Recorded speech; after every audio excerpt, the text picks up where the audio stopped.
नमस्कार, आप देख रहे हैं न्यूज़ 24। आपके साथ मैं हूं प्रत्युष खरे। इस वक्त की बड़ी खबर आ रही है। गुजरात की मुख्यमंत्री आनंदीबेन पटेल ने इस्तीफा दे दिया। पार्टी को उन्होंने अपना इस्तीफा भेज दिया और अब राज्यपाल से मिलने के लिए पहुंची हैं। थोड़ी देर पहले खबर आई थी कि उन्होंने फेसबुक पर पोस्ट किया है कि वो अब मुख्यमंत्री के पद पर नहीं रहना चाहती। हालांकि पार्टी को उन्होंने उस वक्त कोई लेटर नहीं भेजा था, लेकिन थोड़ी देर बाद यह खबर आई कि उन्होंने पार्टी को भी अपना इस्तीफा भेज दिया है और अब वो गवर्नर से मिलने के लिए पहुंची हैं। फेसबुक पर उन्होंने उम्र का हवाला दिया था कि नवंबर में वो 75 साल की हो जाएंगी, इसलिए उससे पहले वो चाहती हैं कि उनको पदमुक्त कर दिया जाए। 2014 में मुख्यमंत्री बनी थी आनंदीबेन पटेल। नरेंद्र मोदी के बाद जब नरेंद्र मोदी ने मुख्यमंत्री का पद छोड़ा था, उसके बाद आनंदीबेन पटेल को कमान सौंपी गई थी वहां पर गुजरात में। और 2017 में गुजरात में विधानसभा चुनाव होने हैं।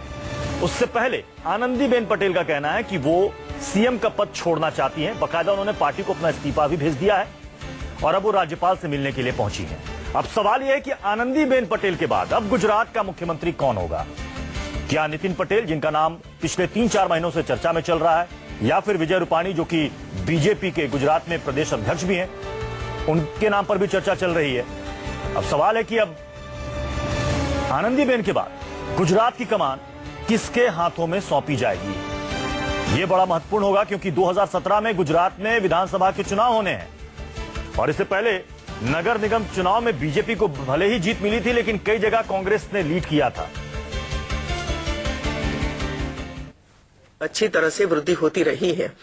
पिछले 18 वर्षों से गुजरात सरकार के अति महत्वपूर्ण विभाग में काम करते करते अनेक रचनात्मक सुधार करते हुए नई जन कल्याण योजनाओं का सरलीकरण और उनका अमलीकरण करके पारदर्शिता लाने में प्रामाणिकता के साथ परिणाम लक्ष्य कार्य करने के लिए मैं सतत प्रयत्नशील रही हूं। मैं नरेंद्र भाई और वरिष्ठ नेतृत्व ने गुजरात राज्य की प्रथम महिला मुख्यमंत्री की जिम्मेदारी मई 2014 में मुझे सौंपी। इसको मैं गुजरात की समग्र महिलाओं का गौरव मानती हूं। श्री नरेंद्र भाई गुजरात के मुख्यमंत्री के रूप में 12 साल से अधिक समय कार्यरत रहे और उनकी जगह मेरा चयन हुआ, जो आकाश में तारे गिनने जैसा कठिन कार्य था। लेकिन मुझे इस बात का गर्व है कि उन्होंने गुजरात के विकास कार्यों को जो एक दिशा दी थी, उसको तेज गति से आगे बढ़ाने में मैं पीछे नहीं रही हूं। भारतीय जनता पार्टी की विचारधारा, सिद्धांतों और शिस्तबद्धता से प्रेरित होकर मैं पार्टी से जुड़ी और आज तक इसका पालन करती रही हूं। पिछले कुछ समय से पार्टी में 75 वर्ष की आयु के बाद वरिष्ठ कार्यकर्ताओं ने अपनी स्वैच्छिक निवृत्ति से मुक्त होना स्वीकार करके एक अभूतपूर्व परंपरा आरंभ की है। ये सबके लिए उदाहरणीय और अनुकरणीय है। इसकी वजह से आने वाली पीढ़ी को कार्य करने का अवसर मिलेगा। मेरे भी नवंबर में 75 साल पूरे हो रहे हैं, लेकिन 2017 के अंत में गुजरात में विधानसभा के चुनाव आने वाले हैं और राज्य में हर 2 साल के बाद होने वाली महत्वपूर्ण वाइब्रेंट गुजरात समिट में भी जनवरी 2017 में आने वाली है। नवनियुक्त मुख्यमंत्री को पूर्ण समय मिले, इसलिए मैंने 2 माह पहले पार्टी के वरिष्ठ नेतृत्व के सामने इस जिम्मेदारी से मुक्त होने की विनती की थी। मैं इस पत्र के माध्यम से पार्टी के वरिष्ठ नेतृत्व को मुझे मुख्यमंत्री पद की जिम्मेदारी से मुक्त करने की विनती करती हूँ। गुजरात की गौरवशाली जनता की सेवा करने का मुझे अवसर मिला है और अंतिम पंक्ति में खड़े हुए व्यक्ति तक सेवाओं के लाभ पहुंचाने में मैंने अपनी ओर से अनेक संभव प्रयास किए हैं। राज्य के रूप में परिवार का नेतृत्व करते हुए मुझे जो अपार प्रेम, स्नेह और सतत कार्य करने की प्रेरणा मिली है, इसके लिए मैं हृदयपूर्वक कृतज्ञता व्यक्त करके वंदन करती हूँ। जय जय गौरव गुजरात।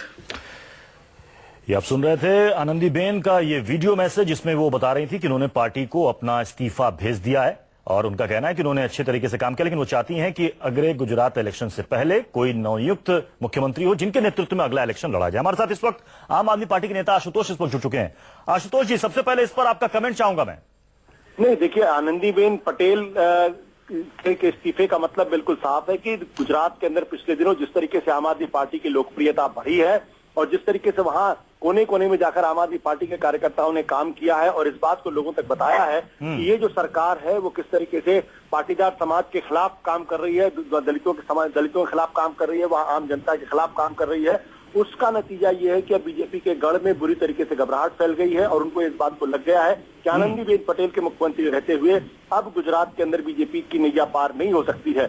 आपने देखा होगा कि जिस तरीके से अरविंद जी 2 बार गुजरात के अंदर गए, पहले सोमनाथ की उन्होंने सभा की और वहां पर भी लोगों ने जिस तरीके से उनको समर्थन दिया, और पिछले दिनों ऊना की घटना के बाद जब गए तो जिस तरीके से लोग खुलकर सड़कों के ऊपर आए, उससे इस बात का प्रमाण है और उसकी वजह से अब गुजरात के अंदर जो है वो घबराहट फैल गई है और ये उसका नतीजा है कि आनंदीबेन पटेल अपने पद से। लेकिन क्या आशुतोष जी, ये पार्टी का इंटरनल मैटर, जैसे कि पार्टी कहती है कि 75 साल के एक हम लोगों ने उम्र का एक बना दिया है कि उसके ऊपर वाला जो है वो मंत्री नहीं बन सकता या कोई इस पद पर नहीं रह सकता, और उसी के लिहाज से चाहे वो आनंदीबेन पटेल हो या फिर बाबूलाल गौर हो, सरताज सिंह हो, नजमा हेपतुल्ला हो, उनको उनके पद से मुक्त किया गया।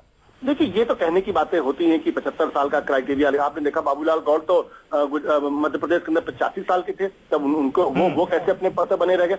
सवाल इस बात को लेकर आनंदीबेन पटेल आज कह रही हैं कि हमने 2 महीने पहले पार्टी ने बात बता दी।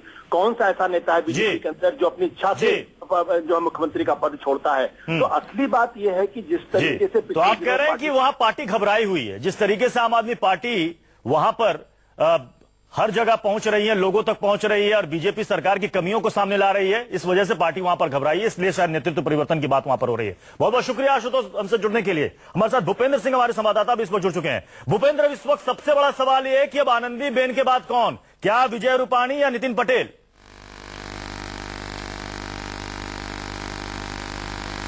भूपेंद्र, आवाज जा रही है मेरी?